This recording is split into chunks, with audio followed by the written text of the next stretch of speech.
এঁচোড় তো আমরা বিভিন্নভাবেই খেয়ে থাকি, সব রকম ভাবেই ভালো লাগে, তবে একবার এই রকম ভাবে খেয়েও দেখতে পারো। দেখো আমি এঁচোড়গুলো কিন্তু বেশ বড় বড় করে কেটে নিয়েছি। আর এদিকে কড়াইয়ের জলটা গরমও হয়ে গেছে, দিয়ে দিয়েছি 1 চামচ হলুদ। হলুদ দিয়ে আমি একটু এঁচোড়গুলোকে সেদ্ধ করে নেব। হলুদ দিয়ে সেদ্ধ করলে এঁচোড়ের মধ্যে যে আঠা ভাব থাকে সেটা কিন্তু চলে যায়। দেখো এক ফোঁটাও কিন্তু কোনো রকম আঠা ভাব নেই, আর এঁচোড়গুলো কিন্তু সুন্দর সেদ্ধ হয়ে গেছে। এবার এঁচোড়গুলোকে আমি একটু তুলে ঠান্ডা করে নেব। আমি একটা ঝুড়িতে ঢেলে দিয়েছিলাম। এদিকে আমি একটা ভাজা মশলা তৈরি করে নেব। তার মধ্যে দিলাম গোটা জিরে, গোটা ধনে, 4 থেকে 5টা এলাচ, আর 4-5টা লবঙ্গ, আর 1 টুকরো দারচিনি দিয়ে মশলাটা একটু হালকা ভেজে মশলাটা ঠান্ডা করে আমি একটা পাউডার বানিয়ে নেব। খুব একটা ফাইন পাউডার বানানোরও দরকার পড়বে না, ওই হালকা মোটামুটি বানালেই হবে। আর এদিকে দেখো কড়াইতে তেলও দিয়ে দিয়েছি, আর এখানে আমি নিয়েছি ওই 400 গ্রামের মতো চিংড়ি মাছ। ওই চিংড়ি মাছগুলো একটু বড় বড় সাইজেরই চিংড়ি নিয়েছি। এবার চিংড়ি মাছের মধ্যে আমি নুন, হলুদ আর একটু লঙ্কার গুঁড়ো মাখিয়ে চিংড়ি মাছগুলো এবার আমি একটু মোটামুটি একটু লালচে হওয়া অবধি মানে চিংড়ি মাছগুলোকে ভেজে নেব। মানে খুব একটা কড়া করব না, মোটামুটি একটুখানি লালচে ভাব চলে আসবে, আর কালারটাও বেশ সুন্দর গোল্ডেন চলে আসবে, অত অবধি চিংড়ি মাছগুলোকে ভেজে নেবো। দেখো চিংড়ি মাছগুলো কিন্তু আমার ভাজা হয়ে গেছে। এবার চিংড়ি মাছগুলোকে আমি নামিয়ে নেব। ওই তেলের মধ্যে আমি দিয়ে দেবো 2টো আলু, এরকম ডুমো করে কেটে রেখেছিলাম। আলু দুটো আমি এবার দিয়ে ভালোভাবে নেড়েচেড়ে আলুগুলোকে একটু লাল করে ভেজে নিতে হবে।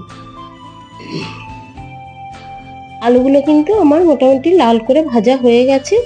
এবার ওই আলুর মধ্যেই আমি দিয়ে দিলাম 2টো পেঁয়াজ।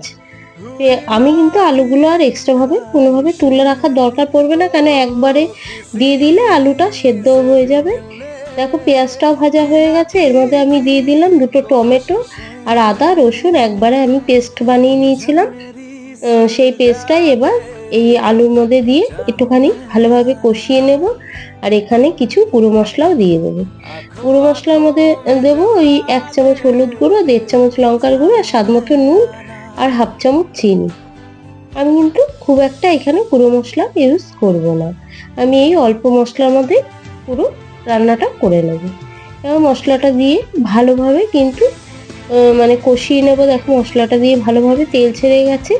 এবার দিয়ে দেবো আমি এঁচোড়গুলো দিয়ে ওই মোটামুটি আঁচটা মিডিয়ামে রেখে ভালোভাবে এঁচোড়গুলোকে মশলার সঙ্গে মিশিয়ে নিয়ে আর একটুখানি ভালোভাবে আর কি কষিয়ে নেব। মানে আঁচটা খুব বাড়িয়ে দেবে না, তাহলে মশলাটা পুড়ে যাওয়ার চান্স থাকবে। আর এঁচোড়টা কিন্তু আমার কষানো হয়ে গেছে। এই সময় আমি দিয়ে দেবো এই যে মশলাটা ভেজে রেখেছিলাম, সেই ভাজা মশলাটা দিয়ে আবারও এঁচোড়টা 2 থেকে 3 মিনিট ভালোভাবে কষিয়ে নেব, যাতে পুরো মশলাটা এঁচোড়ের মধ্যে ভালোভাবে ঢুকে যায়।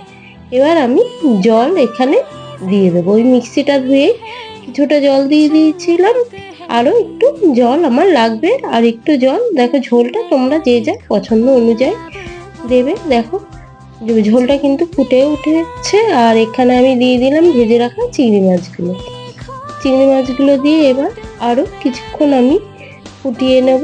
ওই যতক্ষণ না ঝোলটা আর একটু মানে শুকিয়ে গাঢ় হয়ে যাচ্ছে ততক্ষণ অবধি ভালোভাবে আর কি নেড়েচেড়ে একটু ফুটিয়ে নিতে হবে। এবার নামানোর আগে দিয়ে দেবো 1 চামচ গরম মশলা, আর দিয়ে দেবো 1 চামচ ঘি আর গরম মশলাটা দিয়েও আমি ওই কিছুক্ষণ একদম আঁচটা কমিয়ে ঢেকে রেখে দিয়েছিলাম। যেটুকুনি মানে আর কি ঝোল থাকবে ওইটুকুনিও টেনে গিয়ে মানে তৈরি হয়ে গেল এঁচোড় চিংড়ি। দুর্দান্ত স্বাদের একটা, আর গরম ভাতের সঙ্গে তো খুবই সুন্দর রেসিপি।